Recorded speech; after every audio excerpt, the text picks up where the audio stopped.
Hi, everyone, and welcome to the Changing Tides podcast. In each episode, we invite guests to have honest conversations about their mental health journeys with the goal of destigmatizing mental health within the Asian American Pacific Islander community. Due to the nature of the podcast, we'll be discussing a variety of mental health topics and possibly triggering experiences. While we and the majority of our guests are not trained professionals, we encourage you to practice self-care while listening and seek professional guidance if you or a loved one is in need of support. With that said, let's start the episode. Hi, my name is Moet, and I would describe my mental health journey as non-linear. I think I always feel like I'm going forward and then getting set back, and then going forward and then getting set back. But whenever I look back at a year ago, 2 years ago, I think wow, I've made a lot of progress. So it's that whole staircase of non-linear roller coaster staircase.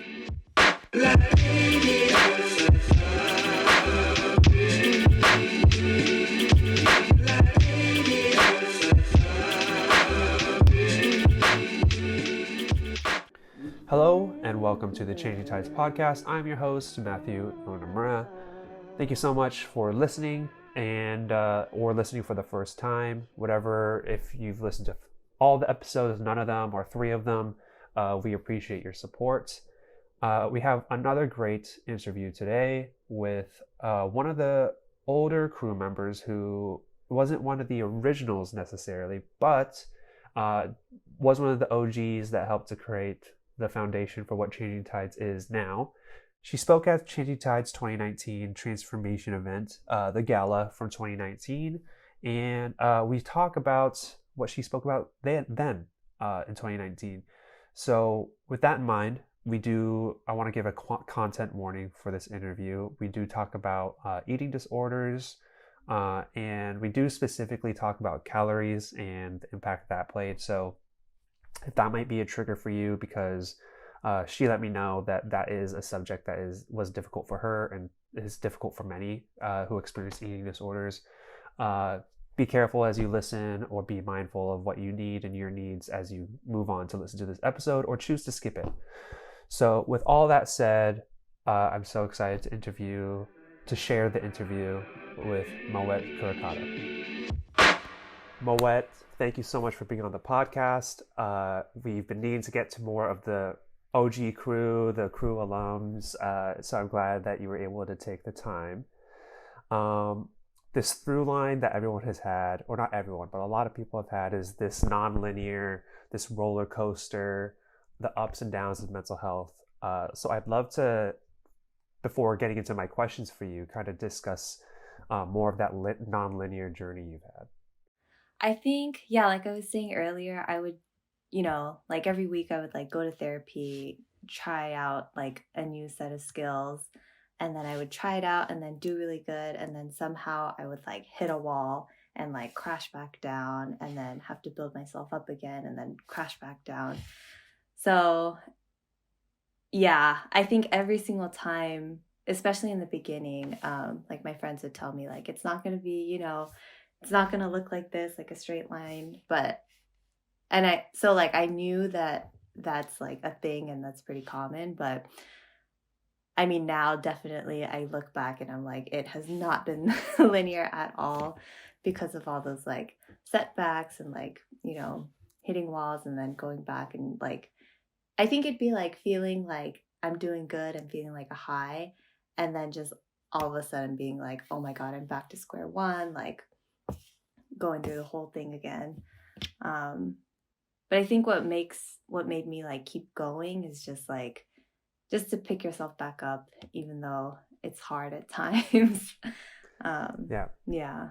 And that's always what I've thought is so frustrating too, is every time you have a setback, it's there's kind of a little hint of fear of oh, did I go back all the way to the beginning of this journey? Mm-hmm. And it's never knowing but of course we continue, we persevere, and you kind of learn along the way. But tracing back to getting into your story, I wanted to get into it, and you spoke about this at one of the Changing Tides events back in 2019. And if we could just jump in, how far back can you remember signs of having an eating disorder, and do you remember like what caused it? Yeah, so it pretty much happened. It started between the summer between junior and senior year of high school. And that summer I was like going through like my first ever breakup, and then I started working at a restaurant. And I think I don't it must have just been like that little combination where I was like running every day, and then I started caring about what I was eating. And then before I knew it, I was kind of like, I don't know if I just didn't process the breakup well or anything, but like it was just, I just kept running just to like, de-stress and everything. And at first it was fine, but then Mm-hmm. um like once school started again, and then I definitely was like not mm, I had like already lost my period at that time, and so like physically I was getting cold. I was like, my Mm. hair was, falling out and stuff. So those were probably like the first signs that I kind of recognized. And I remember feeling like something doesn't feel right. Like I feel like my head is kind of like controlling something, but I don't really know what's going on. Um, so yeah, that kind of lasted for a little under a year, and then um, I can explain later, but it just got so much worse after that. Mm. But yeah, those are the first signs. Um, I also wanted to, before the other questions I have written out, Mm-hmm. um, you know, when it comes to like exercising and all this and like watching what you eat, there's that line that you could pass of healthy versus unhealthy. And one thing that Mm-hmm. I've heard, from numerous people who've experienced similar things is like the tracking of like calories. Mm-hmm. Did it become that to that level for you, or was it kind of just like, oh, I'm gonna just stay away from what is considered unhealthy? I think the whole thing about a eating disorder is that it's like a disorder. It took me Mm-hmm. like a while to kind of realize that, but I was doing like calorie counting in my head, but it was like my math was way Mm. off. Like it's just like kind of like a like body dysmorphia, just like Right. completely like the way that I used to count, it would count for like way more than it actually was, and I would add that up, and it would be like, oh no, I can't go past that limit, and things like that. So it's definitely like irrational, and I wasn't like literally looking at, or I was looking at like the numbers and stuff, but I wasn't like actually calculating it. I was making it so much more worse in my head, and it would just be this cycle. Mm-hmm. Um, and yeah, with exercise, it became more like compulsive, I guess. Mm. That's when I was kind of noticing in my head too, like, this doesn't feel right, like it doesn't feel like when I first started running, and like I would feel good and then I could just leave it kind of thing. Mm-hmm. Yeah. Interesting. Yeah, I mean that's a scary thing about using those apps, or when you start getting like into fitness or health, like it becomes it could become unhealthy very quickly. Like in the Yeah. pursuit of trying to be healthy, it could go the other direction. So yeah, I was just curious about that. But Yeah. um, you know, I know that you have an artistic side and you're going into the health field, but Uh-huh. um, you did discuss when you spoke at the Changing Tides Transformation event in 2019, Mm-hmm. how like during your most difficult times, you did paint your best work. Um, Mm-hmm. so, what role does that artistic outlet play in your mental health? I think part of that was I was taking AP art, so I was kind of Mm, forced to like create all these paintings too. But I think by that time I was pretty much like in the thick of it too. So just like painting for a couple hours, I think it was like 2 to 3 hours every day or something. Like I would just get completely lost in it, and I wouldn't care about anything else, mm, and I could invest like my full time and attention just to like working on paintings. And so I think that that's the reason why I said that, because it was probably, yeah, like I was just practicing a lot, and I was able to just like lose myself into the painting and not you know, like not worry about what I ate for lunch or like what's gonna happen like later in the day or whatever. I'd just be like there with my paintings. So that was really nice. I'm really glad I had that. Yeah. And I'm sorry to go out of order. I was just curious about Yeah. that No worries. because, you know, Uh-huh. painting and like having an outlet while you're going through all this, or like while you're going Mm-hmm. through anything mental health is really great. But Mm-hmm. kind of getting back on track to the journey of, you know, you discovered or you kind of started to identify the factors of an eating disorder. Mm-hmm. But what encouraged you to move into the right direction of this eating disorder, and far as seeking help, or who did you go to seek help? So that was where I think I didn't really know how to ask for help, and I didn't know much about mental health, Mm-hmm. like the health part of mental health, um, or like how to seek help or anything. I was also taking AP Psych at the time, and then I remember like reading a little bit about just like mental like illnesses and stuff like that. And so we had learned about eating disorders, and then I was kind of reading it and being like, oh my God, like that looks really familiar. I can Mm. identify with like all of that. But I didn't so I think a couple months later I tried to reach out to my mom, and like she also didn't know anything about it. So she was kind of just like, oh, I'll feed you more, you know, like Mm. we'll take care of it when you're on break. And and it's, you know, I have nothing against her and like my friends because we all didn't know, you know. And so I feel like that didn't really help either though. And so it wasn't until I think she actually scheduled a doctor's appointment for me because I think she was getting worried that I was becoming you know, just very skinny and stuff. And so I think she set an appointment, and then I went, and then that day, all the doctors and the nurses were like, um, your vital signs are really low. Like, I don't think you can go home tonight, kind of thing. And so I Mm. got hospitalized like that day. And so it wasn't until then that so I was in there for 2 weeks, a little under 2 weeks. And then only then I was like, oh my God, like I have like an eating disorder, and like this is a lot more serious than just like these habits that I thought I was like, you know, developing.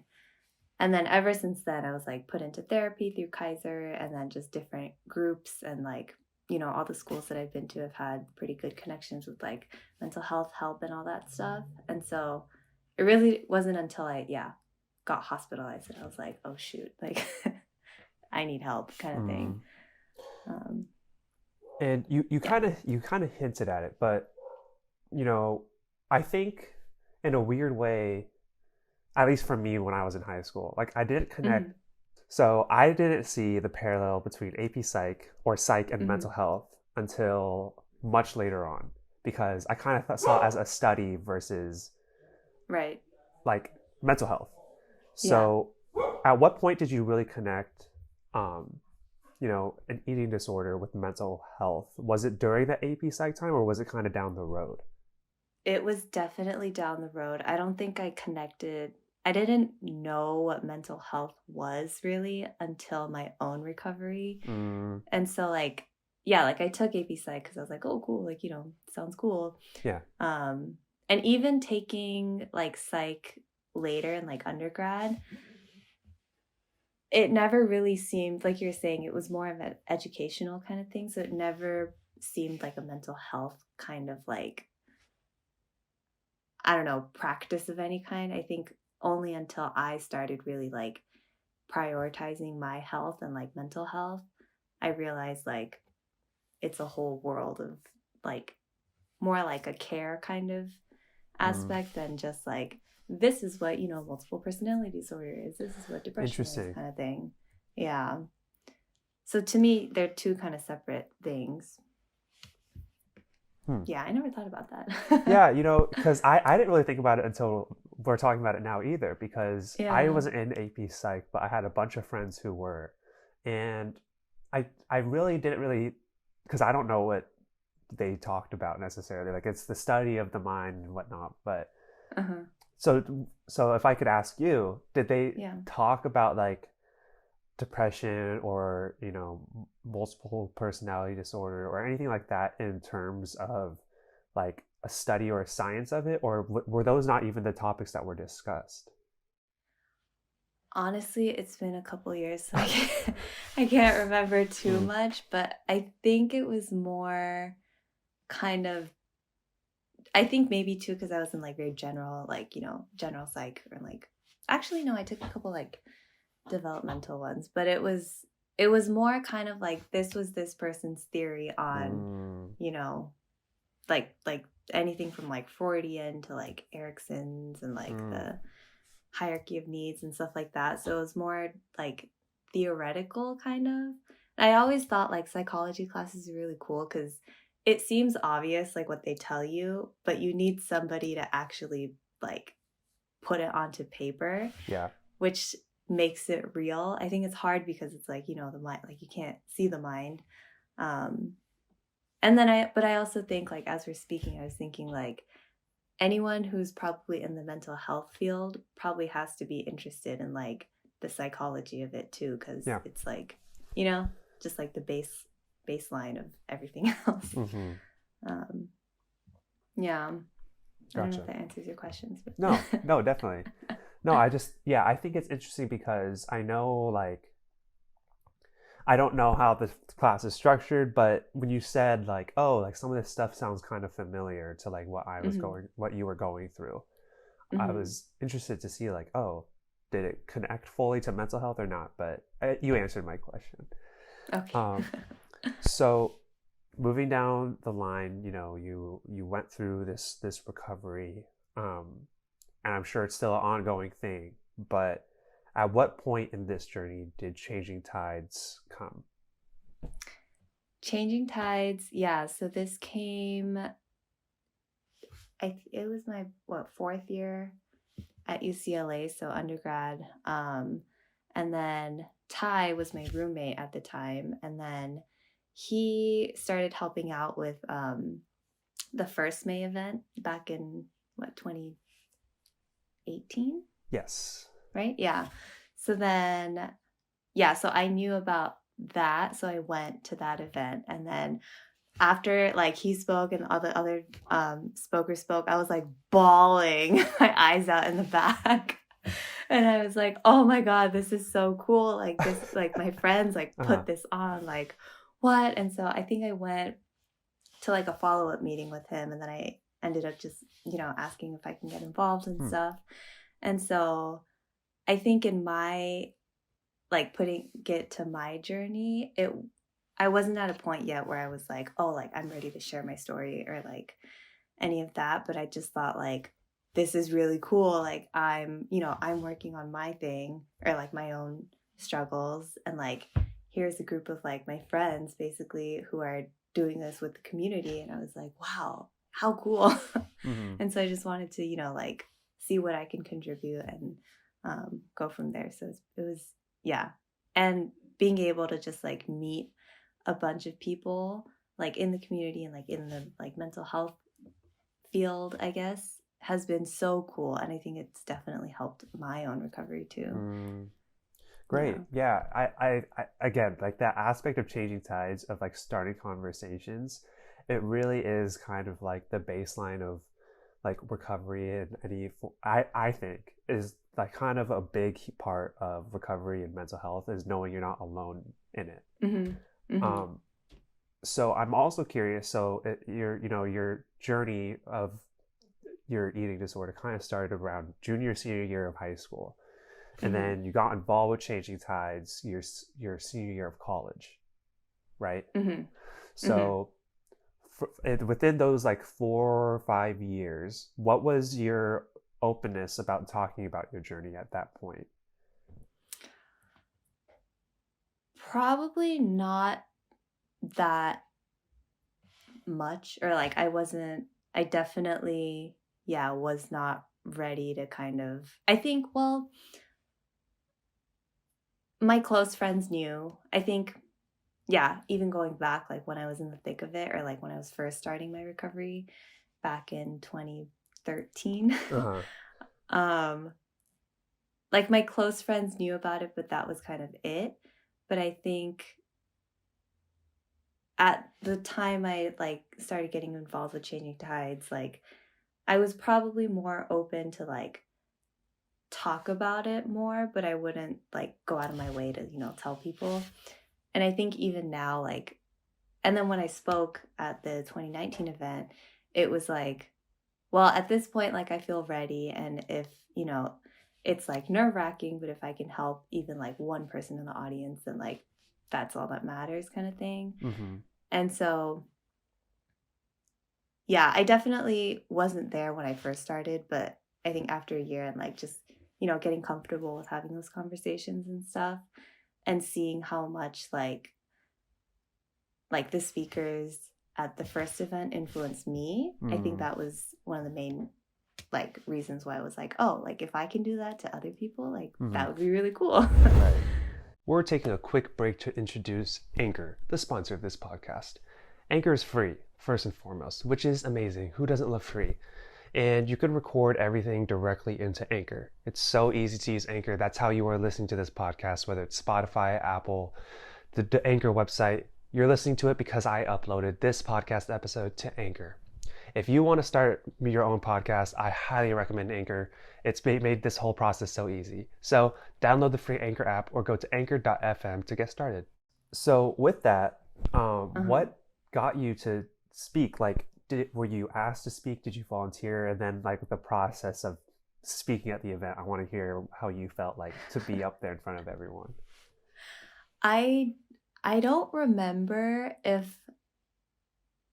I was asked or if I volunteered, because I think around that time, like I was getting a little more comfortable, like on Instagram and stuff, like being a little more open about like my eating disorder basically. And I think I'd posted something like online already. And I think that was like the first time. I think it was like National Eating Disorder Awareness Week. And then I like just posted something. And so after I did that, I think I was like, well, like it's Changing Tides too. Like I feel like I can be open about it with like this audience. And so I might have volunteered. I don't know. And that was a whole process too. I think it was the first time I ever like sat down and like wrote about it. So that was a very like emotional, it took me a couple months, I think, to write that. Yeah. Yeah. And then speaking and like delivering and then speaking, it. I want to hear like how you felt. What was the room like? What was the reception? Oh man. I mean, because of Carolyn's house, right? Like it's like very it was just like a beautiful setting, like right by the freaking ocean and like, all that stuff. So I think the day of I was nervous, but I was ready and, had some like coaching by Jessica and stuff like that. And so I was nervous, but at that point, I think already writing it out and like speaking it out loud to myself in like the mirror and like my roommates and stuff, like I felt more okay. And yeah, my mom had come down from San Francisco, so that was also really sweet. So I just knew that I was supported and that it was like a very welcome, like warm space that I knew that I was safe there, so I felt completely fine sharing. Yeah. Good. And to kind of connect, I know I asked earlier about your painting. You discussed it at that event in 2019, but then you also showcased your work at the Changing Tides art pop-up, which was also in 2019, the same year you spoke.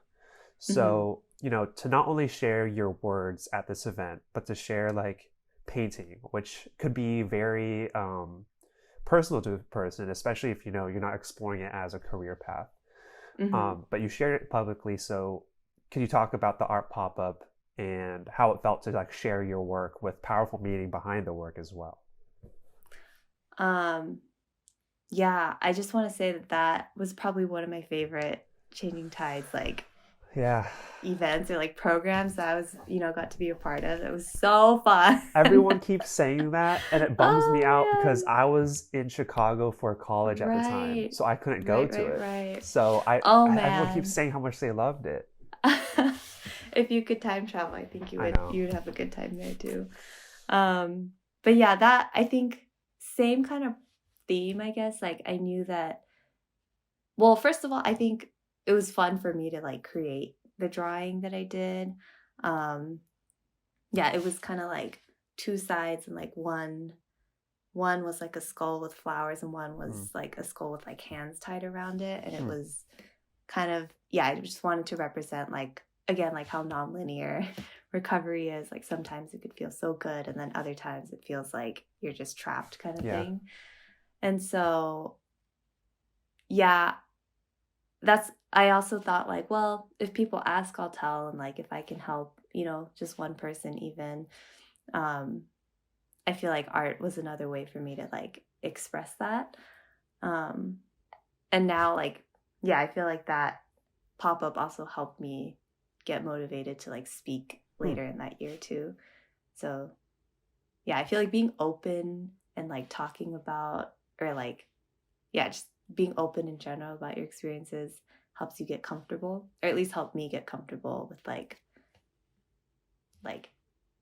sharing more, or like my own like feelings towards my own recovery and stuff like that. That makes sense. Yeah. No, that definitely makes sense. So I might be messing up the timeline then. Was the art pop-up before the gala, the May event? I think so. That was in March, I think, and then Okay. that May event was in May. Got it. Got it. Yeah. Yeah. So to kind of move forward now, because we've been talking about 2019 in the past so much, but to kind of move forward to now, where are you now in your mental health journey? I feel like in the past like year or two, I've made huge strides, and I feel like it wasn't just like one thing, or like, I can't pinpoint how exactly it happened, but I think it was a combination of like, I think it started in 2020 when like we were all on, lockdown and stuff like that. And I think that made me like, it forced me to kind of look inward.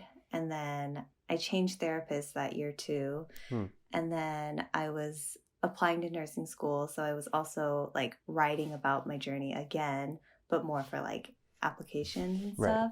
So it was a lot of like inward, like not soul searching per se, but just like a lot of reflection. And like with my new therapist that I'm still with, like just trying out like new things, and like looking at like shifting my perspective on a lot of things, and like, CT Cafe, and like participating in things like that. I feel like I was able to get deeper into like the root causes of all my things. Maybe that was it. Yeah, like during therapy, like instead of, I've noticed now like I talk more about the root causes and like root like things, rather than like the behaviors that I'm doing, or like more of the surface level kinds of things. So yeah, I feel a lot better. Not perfect, but definitely feel like I've made progress in the last couple of years. That's great. And that's the really interesting thing to like that I think we all discover in our mental health journeys, is like trying to find that root cause. Not like the little things here and there of like, oh, this happened or that happened, but like trying to find the root cause for our pain or whatever it might be. So I'm really glad that you're able to get to that, the core of the core of everything going on. Thank you. Yeah. And I'd also like to, if you don't mind, specifically asking when it comes to the eating disorder, how does that come to fruition in terms of the nonlinear side? Because I don't know if it's still difficult now and then. Yeah, I think I think the hardest thing for me was always that, like, you know, you need to eat to survive. It's not like it's always going to be around kind of thing, and you can't avoid it. So I think early in my recovery, it would like food would scare me, and like I would just be so like anxious and nervous and like scared about eating like the next meal, the next snack. And back then I had like a meal plan by like a, you know, dietitian and everything. So that was its own thing versus now,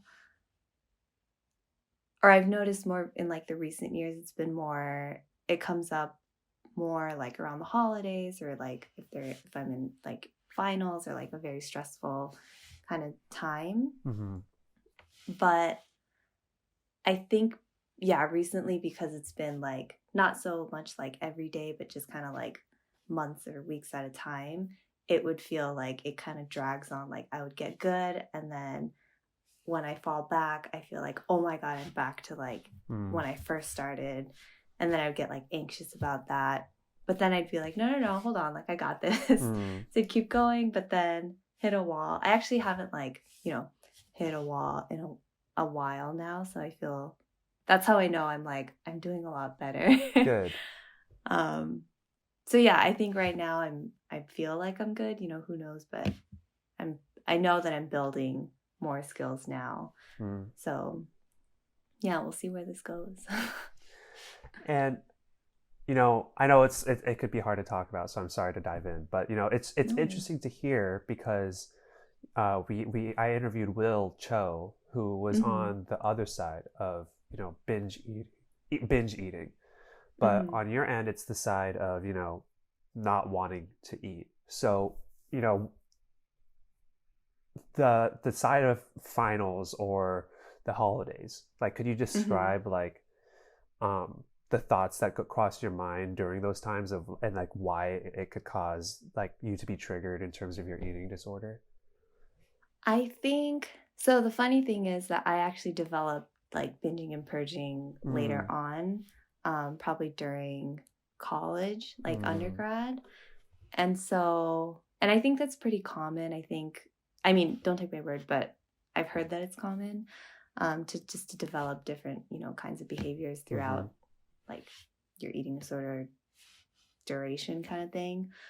But I think at the end of the day, like I knew that when I started developing those like behaviors and like urges and stuff, it was coming from the same place. And I think it was more just like trying to gain control of something. Because I think during, especially like when I was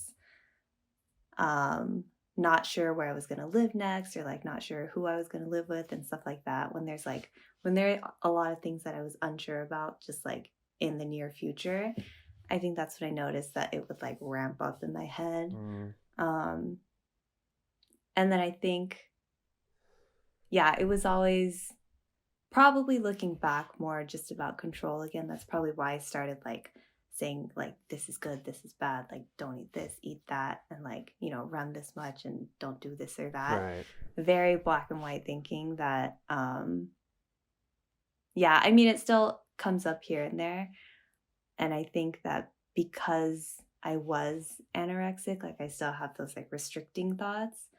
But then there's like another added layer of like binging. It's complicated, but manageable kind of through like my support system. No, Yeah. I think that's actually important to hear because, you know, especially like you're educating me because you know, I haven't experienced this side of mental health. So to hear like, you know, again, it's non-linear. Like it's not one thing of an eating disorder. It could become, you know, both sides of the spectrum, or I mean, maybe it's not even sides of the spectrum. Maybe they just kind of go hand in hand. So for me, it informs me. So I'm happy that you could explain that, even though it is complex and hard to describe. So, but you know, you went through UCLA, and you're currently in school to be a nurse, which like it's inherently an altruistic career path. Like you're going to work to help other people.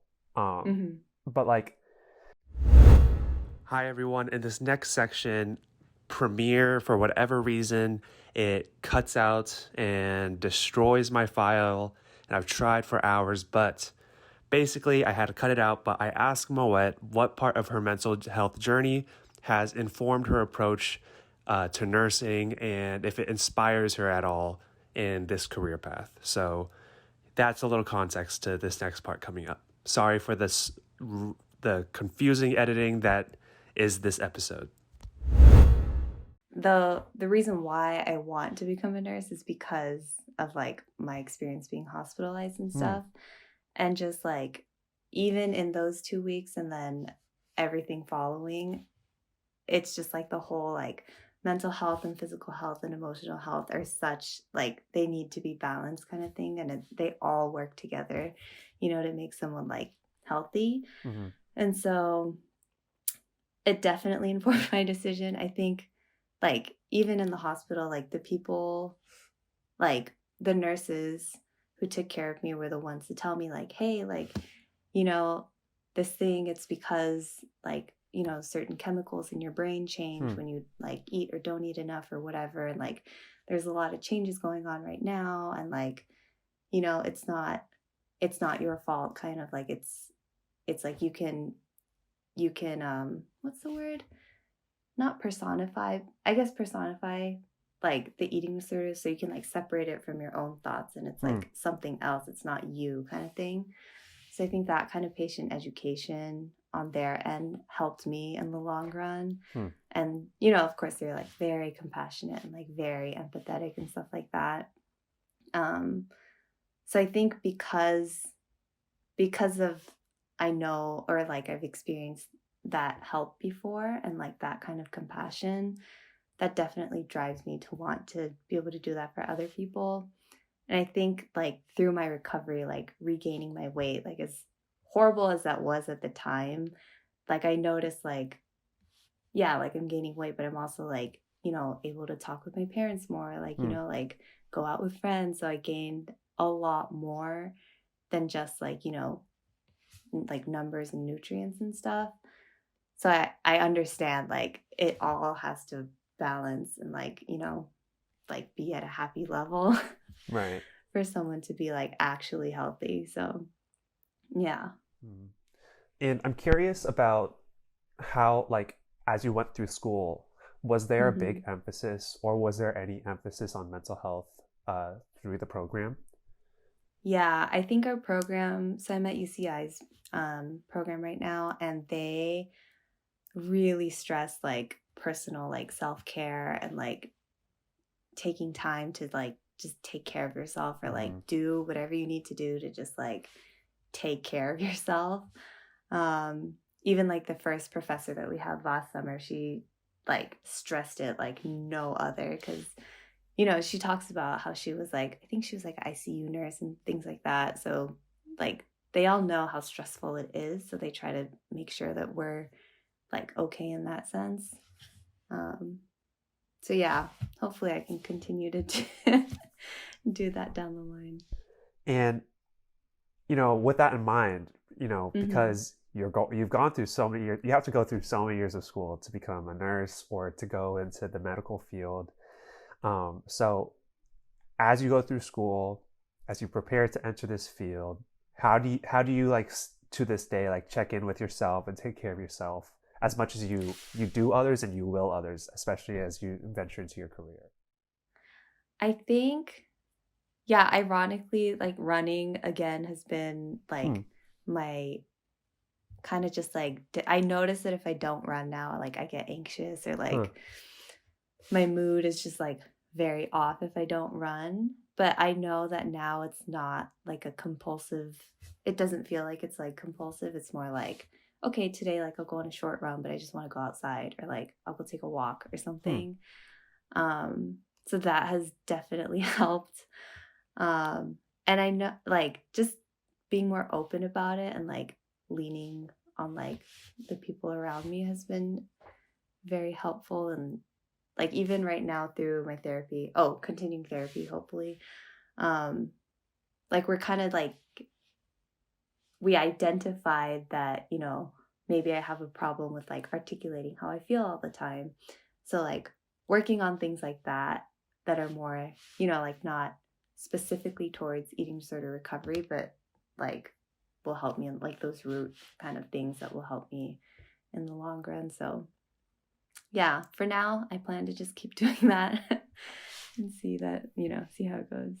Good. And I hope that you're able to do so, because I know the hours could get crazy and like. Oh man. Mm-hmm. So I hope you find the time. Thank you. Maybe there'll be a treadmill in your wherever you work or something. Who knows? I don't know. Those 12 hours are going to be long. Yeah. So I hope you're able to stay on top of this stuff, because as you're helping others, you need to look out for yourself, of course. So Right. I'm glad that UCI, and I hope other programs, emphasize the importance of making sure you are okay as well. Mm-hmm. So yeah, Thanks. Good luck. I don't know how you're gonna do it, but good luck. It's gonna happen. Before I have some quick fire questions for you, Mm-hmm. is there anything you'd like to say before we jump into quick fire questions?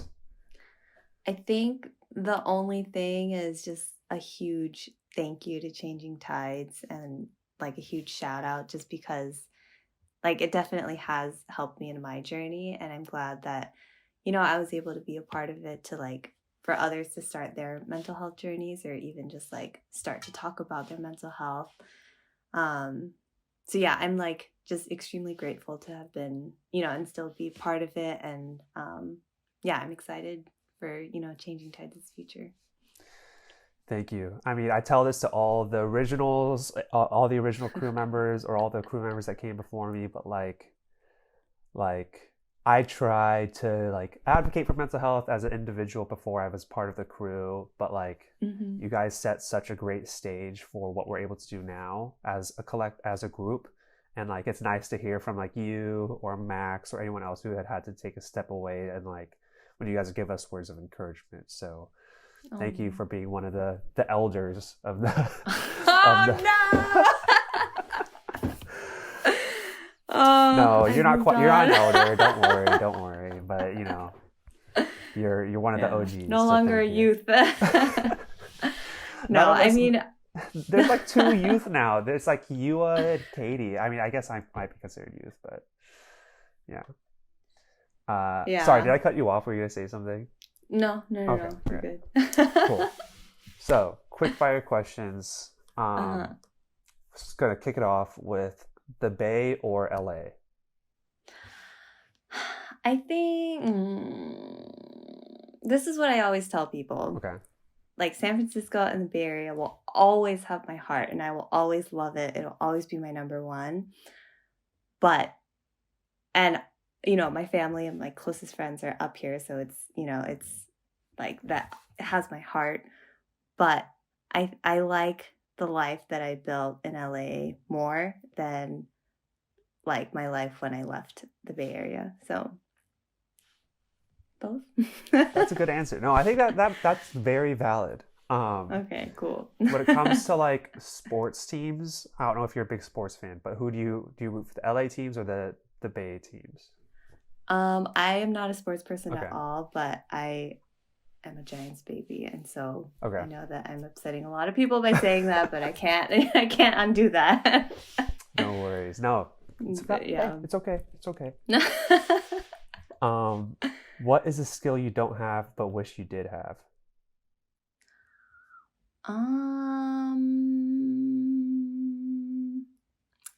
I think that I don't have. I have one that I want to improve that I don't have. I think if I could sing or dance, I don't know, that just sounds fun, and I don't have that skill. So I wish I could go about life dancing around, but maybe. Who knows? It's never too late, right? Right. No, never too late. And like, I wish I just had a naturally beautiful singing voice so I could just walk around singing and people would enjoy it, but yeah, it's not my skill set. Same. Don't worry. What was your favorite part about UCLA? favorite part, I think it has to be joining NSU, the Nikkei Student Union, just because I met like so many of my closest friends, or like pretty much all my friends were in NSU. And I transferred to UCLA, so I was only there for 2 years. So I feel like it was a really like fast, good way to just make a bunch of friends and have a lot of fun and make connections and, you know, all that stuff. Yeah, as you know, we here at Changing Tides love UCLA NSU. They invite us to they invite us to a meeting like every year, and they're great supporters. So love UCLA NSU. Go Bruins. What is your favorite part about UCI? Favorite part about UCI? It's different for sure. Let me think.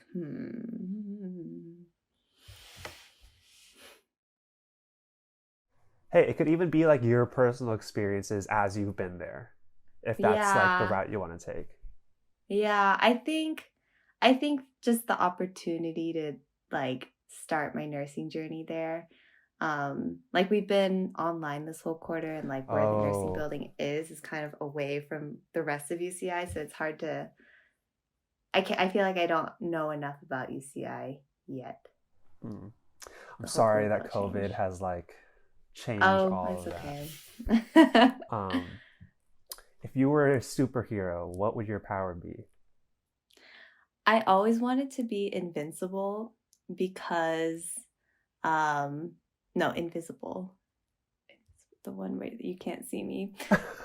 Just because, I don't know, I kind of want to just like, maybe I just naturally eavesdrop and stuff, so it's bad, but I just want to be able to like, just like, just not spy on people, like, you know, but I don't know. I just want to be able to like kind of go through things and not be seen. That's fair. Then, like, come back with like all this information. No, that's fair. I mean, hey, especially if you're like a people watcher, you could do so without worrying like, oh, is Moet staring at me right now? You could just be a people watcher.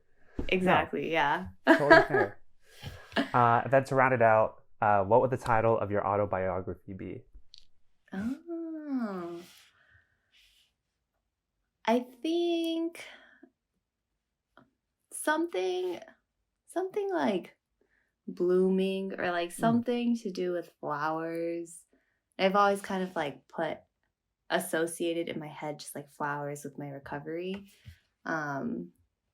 So I'll say blooming for now, because I don't think I'm like, you know, fully, I'm not a rose garden by any means, but yeah, I think I'll always want to keep growing and learning too. So we'll say blooming for now.